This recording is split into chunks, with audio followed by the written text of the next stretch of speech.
Mukhang tapos na ang maliligayang araw para sa aktor na si Aura Briguela dahil matapos itong makulong at makapagpiyansa ay nahaharap ito sa 3 karagdagang reklamo sa Makati City Prosecutor's Office. Matatanda ang mahigit 1 buwan na ang nakakalipas nang mangyari ang gulo sa The Bolt Hole Bar sa poblasyon Makati City. Ayon sa report ng GMA News Online, nagsampa ng kaso ang abogado ni Mark Christian Ravana. Si Mark ang lalaking tila napagtripan ni Aura na pinilit nitong pinahubad ang damit na makikita din sa CCTV na ibinahagi ng nasabing bar. Narito ang naging pahayag ng abogado na si Nick Nangit. We already filed 3 additional cases against Aura Briguela.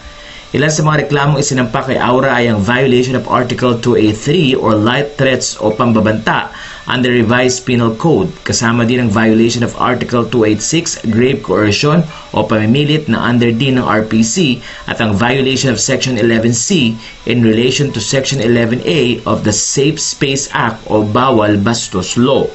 Ayon kay Atty. Nick Nangit, ang pagkalat ng CCTV ay violation din ng private space, pati ang pagsarado ni Aura ng pinto ng 3rd floor para hindi makalabas si Ravana na kung saan ay pinaguhubad ni Aura ay isa ring dahilan ng tila threat sa buhay ng binata.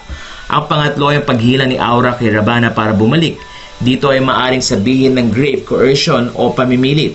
Mariin ding sinabi ni Atty. Nick na malakas ang kaso laban kay Aura. Sa dagdag na pahayag, nagsalita din ng biktimang si Ravana at pinabulaanan ng mga kumakalat na balitang okay or nagkaayos na sila ng nasabing aktor. Ayon kay Ravana, hindi sila nagkaayos ni Aura at walang lumapit sa kanya para kausapin ito. Inamin din ito na willing naman siyang makapag-usap at ayusin ang nasabing gulo. Dahil ayon sa kanya, sila talaga ang tunay na biktima at nadihado sa pangyayari.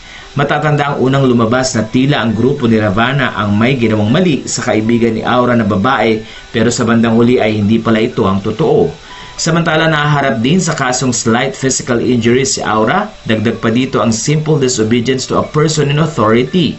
Makikita din kasi na tila nanlalaban si Aura nang hinuli ito ng mga pulis. Nakalaya man si Aura noong July 1, 2023 dahil sa piyansa pero mukhang mahaba pa ang kanyang lalakbayin.